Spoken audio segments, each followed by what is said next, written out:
अस्सलाम वालेकुम। अच्छा देखिए, जो हमने सब्जेक्ट स्टार्ट किया हुआ था जर्नल एनाटॉमी, उसका जो पहला लेक्चर है वो बोन्स की एनाटॉमी हमने आपको बता दी थी कि बोन्स की कौन सी क्लासिफिकेशन होती है, कौन कौन से टाइप्स होते हैं, ठीक है, और कितने कितने बॉडी में किस तरह डिस्ट्रीब्यूट हुआ होता है। अब जो आज का टॉपिक है वो है blood supply of the long bones. अब ये टॉपिक जो है ये बहुत इंपॉर्टेंट टॉपिक है, ठीक है। अक्सर आए दिन आप पेपर में देख लें, जो हर साल के जो पेपर्स बनते हैं उसमें आप देखें कि पास्ट पेपर्स में यही सवाल बहुत दफ़ा रिपीट भी हो चुका है। मतलब ये सवाल बहुत इंपॉर्टेंट है, ठीक है। अब इसको समझने के लिए मैं यहाँ पर एक डायग्राम बना दिया, ठीक है। आप ये समझें कि हमारे पास ह्यूमरस है।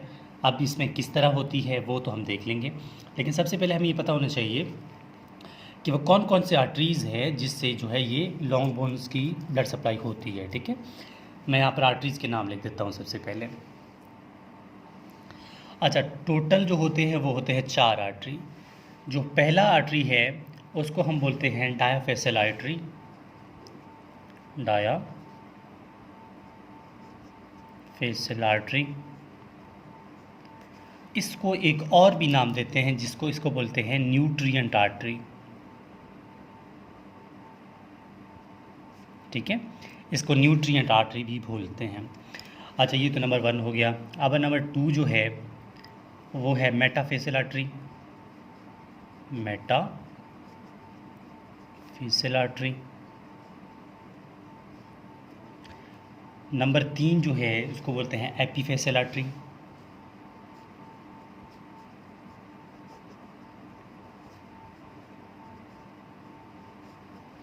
ठीक हो गया। नंबर 4 जो है इसको बोलते हैं पेरिओस्टियल आर्टरी, पेरिओस्टियल आर्टरी। देखिए, ये जितने भी मैंने नाम लिखे हैं ना, इनको एक दफ़ा पहले गो थ्रू होते हैं इनके साथ याद करने के लिए, ठीक है।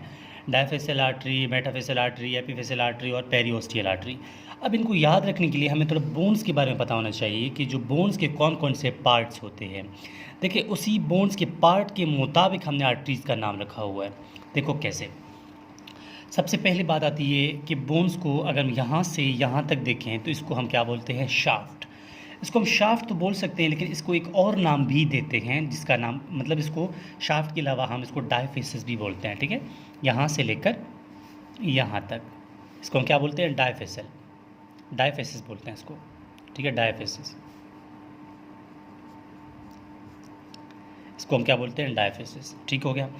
अब ये जो एरिया बचा है यहाँ से लेकर ये जो एरिया है थोड़ा सा, ठीक है, ये जो एरिया है ये कौन है, ठीक है, इसको हम क्या बोलते हैं, इनको बोलते हैं मेटाफेस, सॉरी मेटाफेस, ठीक है, मेटाफेसिस। क्या बोलते हैं, मेटाफेसिस। इसको डायाफेसिस, और ये जो एरिया बचा था इसको क्या बोलते हैं, मेटाफेसिस। ये वाला एरिया जो है, ठीक है, यहाँ तक कंप्लीट हो गई। 2 बात हो गए, एपीफेसिस हो गई, सॉरी डायाफेसिस हो गया और मेटाफेसिस हो गया। अब ये जो एरिया है, ये जो हेड आपको नज़र आ रहा है ना, इसके आसपास ये जो अराउंड है, इसको हेड को क्या बोलते हैं हम लोग, इसको एरिया को बोलते हैं, ठीक है, एपीफेसिस, ठीक है। ये जो एरिया है इसको क्या बोलते हैं, मेटाफेसिस। ये मेटाफेसिस, ये डायाफेसिस हो गया, शाफ्ट की बात आती है। इसको क्या बोलते हैं, इसको बोलते हैं एपीफेसिस, एपीफेसिस। अब जो ये ऊपर वाली कवरिंग है बोन्स की, उसको आपने पढ़ा होगा ना कि बोन्स की कवरिंग को और पेरिओस्टियम कहते हैं। उसकी ऊपर वाली जो कवरिंग है उस एरिया को क्या बोलते हैं, पेरिओस्टियम, पेरिओस्टियम, ठीक है। अब बोन्स के पार्ट्स के मुताबिक हमने आर्टरीज़ को नाम दिया हुआ है। आप दो गौर से देखें बोन्स के नाम क्या क्या थे। ये शाफ्ट था, उसको हम डायफेसिस बोल रहे थे। शाफ्ट के ऊपर वाला जो हिस्सा है इसको हम मेटाफेसिस बोल रहे हैं। चाहे जो ये जो हेड वाली रीजन है, ऊपर या नीचे दोनों को जो इंड पॉइंट्स हैं उनको हम एपीफेसिस बोलते हैं, ठीक है। अब जो इसकी ऊपर वाली लाइन लेयर है बोन्स की उसको हम पेरिओस्टियम बोलते हैं।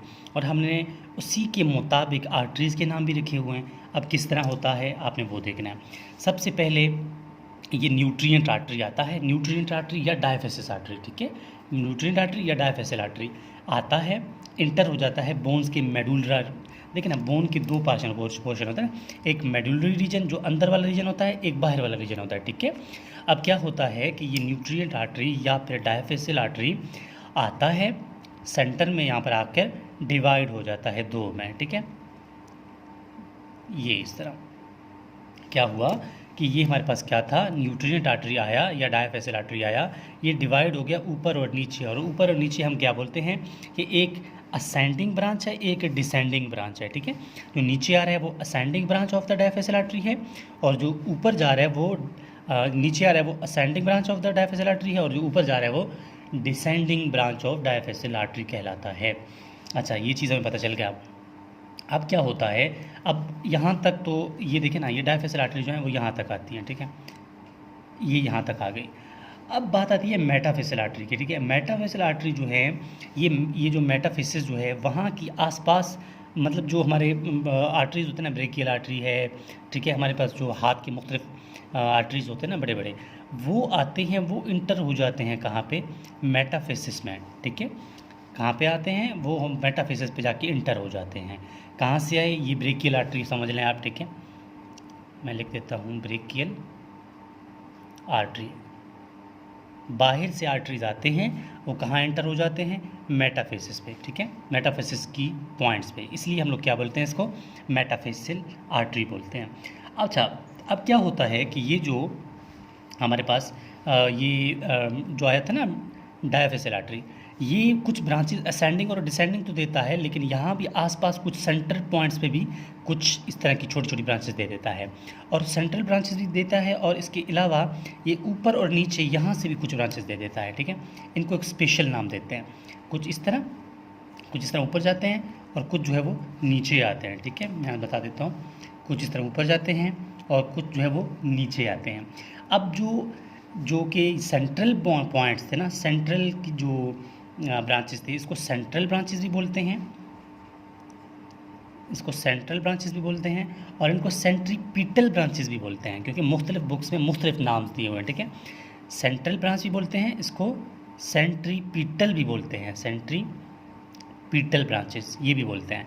अब जो ये ऊपर वाले जो सेंट्रल के बाद ये जो कॉर्टिकल ब्रांचेस हैं, ठीक है, क्योंकि ये मेडुलरी रीजन है और ये कॉर्टिकल रीजन है, ठीक है। मेडुलरी रीजन में जो है वो छोटी छोटी ब्रांच देता है, उनको बोलते हैं सेंट्रल ब्रांच, ठीक है।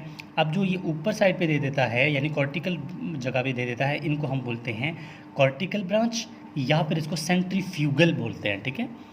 या तो कॉर्टिकल ब्रांच या फिर इसको सेंट्रीफ्यूगल बोलते हैं, सेंट्रीफ्यूगल ब्रांच। ये मुख्तलिफ बुक्स में मुख्तलिफ नाम दिया हुआ है। दोबारा देखें, सबसे पहले क्या हुआ था, हमारे पास क्या आई, न्यूट्रिएंट आर्टरी या फिर डायफेसियल आर्टरी, ये डिवाइड हो गया दो में, ठीक है, असेंडिंग और डिसेंडिंग में। असेंडिंग और डिसेंडिंग में डिवाइड होने के बाद इसने छोटी छोटी ब्रांच दी है, सेंट्रल आर्टरी, सेंट्रल ब्रांच या फिर सेंट्रीपिटल। अब उसके बाद ये डिवाइड हो जाता है बड़े मुख्तलिफ ब्रांचेस में। कौन कौन से ब्रांचेस में, या तो इसको हम कॉर्टिकल ब्रांचेस बोलेंगे, या फिर इसको डायफेसियल बोलेंगे, ठीक है, या सेंट्रीफ्यूगल बोलेंगे। उसके बाद मेटाफेसियल आर्टरी की बात आई। मेटाफेसियल आर्टरी ने क्या किया कि ब्रेकियल आर्टरीज के कुछ ब्रांचेस आके यहाँ पर अटैच हो जाते हैं, ठीक है, और यहाँ पर मेटाफेसियल जगह पे आ जाते हैं और इनऑस्मोसिस कर लेते हैं ये जो ब्रांचेस आए थे, ठीक है। ये कुछ यहाँ से जो कॉर्टिकल ब्रांचेस थे, कुछ जो है वो यहाँ पर असेंडिंग ब्रांचेस थे, या कि आपस में क्या कर लेते हैं, इनऑस्मोसिस कर लेंगे।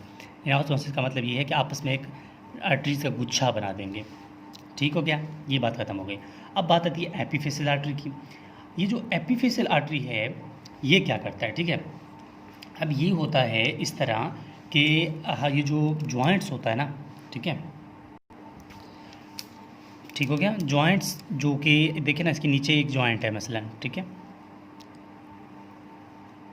देखिए मसलन इसके नीचे हमने कोई जॉइंट रखा है, ठीक है, ये ह्यूमरस है ना, लूपस में आप समझें कि एल्बो जॉइंट है ये।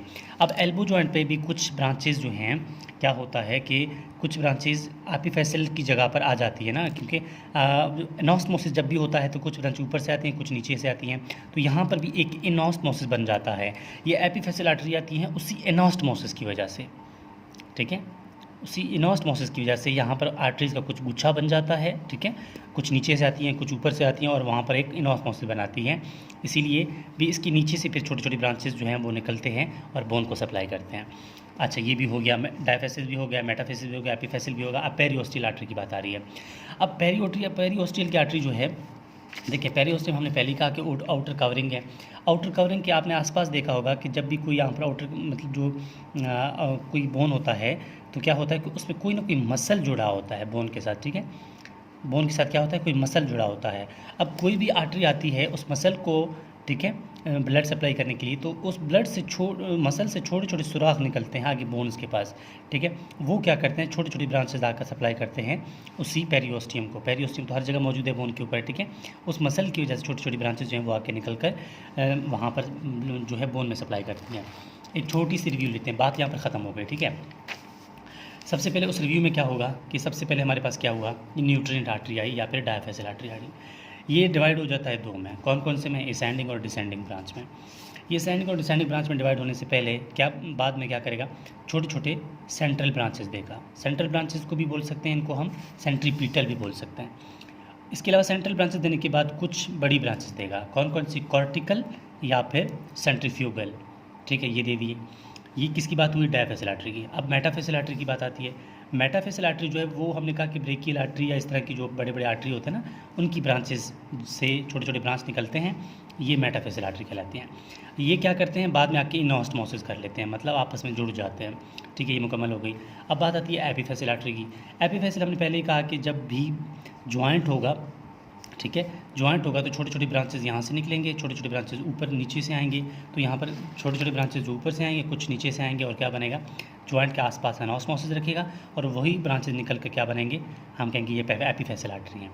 अब बात आती है पेरिओस्टियल आर्टरी की। पेरिओस्टियल आर्टरी में क्या होता है कि हमने अक्सर कहा है कि कोई भी आप बोन देखें, बोन में क्या जुड़ा होता है, मसल जुड़ा होता है। कोई भी आर्टरी अगर मसल को आके सप्लाई करती है तो वहाँ से छोटी छोटी ब्रांचेज निकल कर बोन को सप्लाई करती हैं, और इसी आर्टरीज़ का नाम क्या होगा, पेरिओस्टियल आर्टरी। तो यहाँ पर डिस्कशन ख़त्म हो जाती है कि blood supply of the long bone किस तरह होती है।